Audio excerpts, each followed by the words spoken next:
عليكم، كي دايرين؟ لاباس عليكم؟ هانيات، نتمنىكم ان شاء الله تكونوا في احسن الظروف، في احسن الاحوال، بصحه جيده يا ربي نتوما وليداتكم. كي دايرين مع الدخول المدرسي؟ الله يعاونكم على وليداتكم، يعاوننا ويعاون جميع المسلمين يا ربي ويعطيهم النجاح. انا عارفه راسي تعطلت عليكم، شحال هذه ما حطيت معكم فيديوهات، واليوم انا جيتكم فيديو جديد غنصايب معكم غريبه البعله لاول مره نحطها في قناتي. نتمنى ان شاء الله تعجبكم، تبعوا معايا المقادير.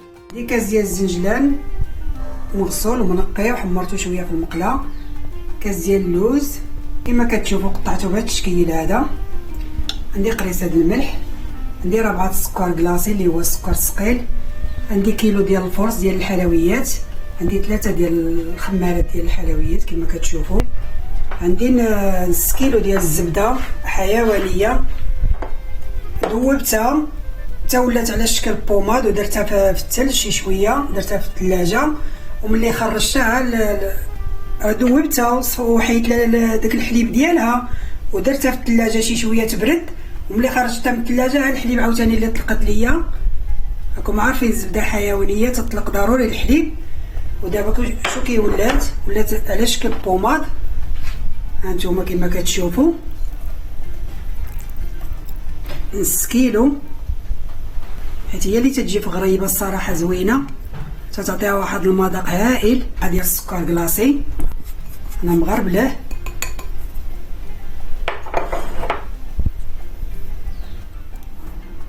دابا غنديرو قريصه د الملح. بسم الله باش نعدلو الحلاوه مع الملوحه. بسم الله. دابا غنخدم السكر والزبده، نتوما تبعوا معايا.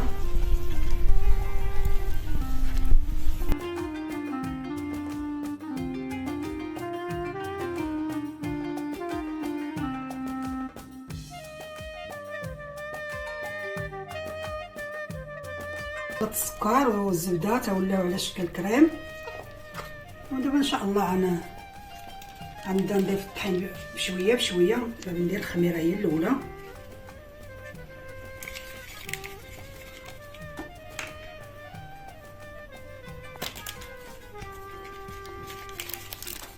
الباكيات هنا، 3 شاصيات،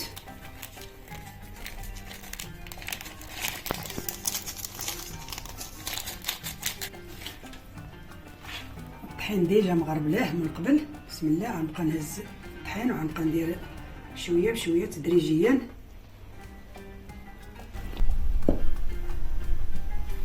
انا تنخلط ولا تنزيد الطحين.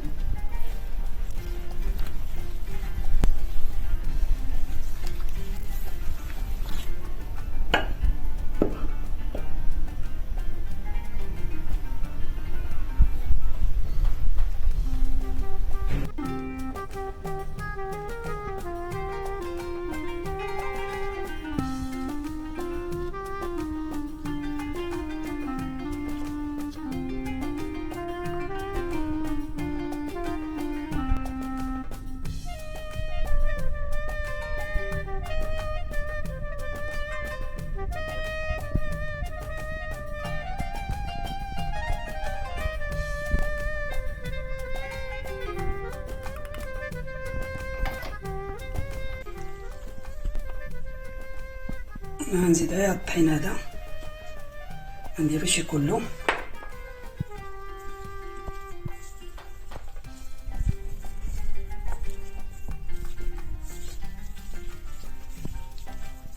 دابا عاد غندير المكسرات، ما تنديرهمش في الاول باش ما تيتفرتوش ليا. بسم الله. ديروا فيها اللي يعجبكم، ديروا الزنجلان ولا ديروا اللي متوفر عندكم ولا كاوكاو.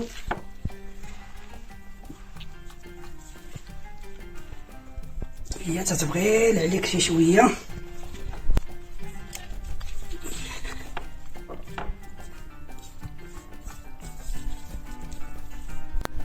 هانتوما من بعد ما جمعناها تتبقى مرمله بحال هكا. ممكن نزيدو فيها حتى شويه د النافع على اللي تيعجبو، حتى هو تيجي زوين. عندي طاوات وحدين اخرين ولكن فضلت نديرها في الطاوه تجي مقاده وزوينه. غنبدا نشكلها معكم. نجمعوها بيدينا بحال هكا، بحال هاد الشكل هذا.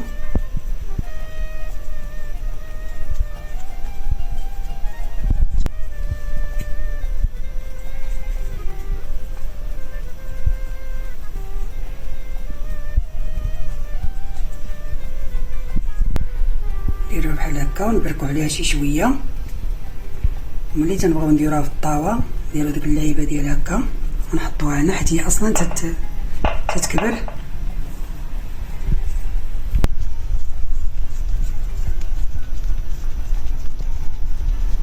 ندير بحال هكا، الا بحال هكا.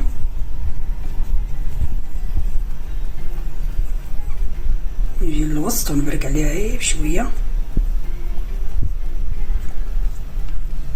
عاوتاني ندير في الطاوه بحال هكا، ونجي حتى ندير ديك اللعيبه بثلاثه الصبيحات بحال هكا، غير شي شويه هكا باش هادو تيساعدوها باش تتشقق.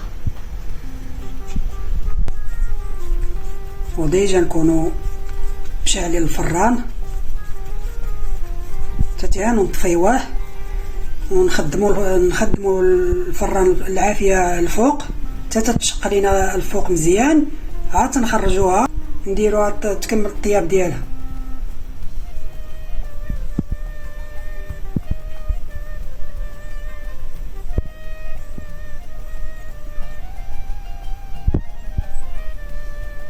ندير بحال هكا نكملها معكم كامله ان شاء الله. نرجع معكم.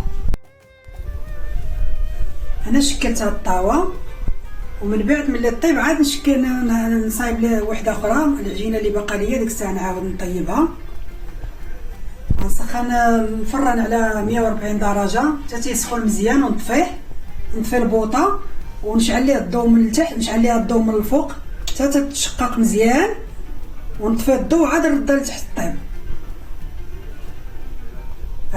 انا ملي غنطيبها نرجع معكم. هيا غريبه ديالنا من بعد ما طابت خرجناها من الفران، نص ساعه ديال الطياب. غريبه ديالنا من بعد ما طابت تجي هائله. عطاتني 80 حبه، كيلو ديال الطحين عطاني 80 حبه، وتجي هائله وهشيشه سريعه في التحضير، وما تاخذش منكم بزاف ديال الوقت لضيافكم ولوليداتكم، ودواز اتاي صراحه زوينه بزاف. هاكي كتجي ما شاء الله غزاله، متشبعوش منها. نتمنى ان شاء الله تجربوها، وما تنساوش اللايك للفيديو، بارطاج، اشتراك في القناه فضلا منكم ليس امرا. فعلوا الجرس باش يوصل لكم كل جديد ان شاء الله. ودمتم في رعايه الله، والى اللقاء مع الفيديو الجاي، والسلام عليكم.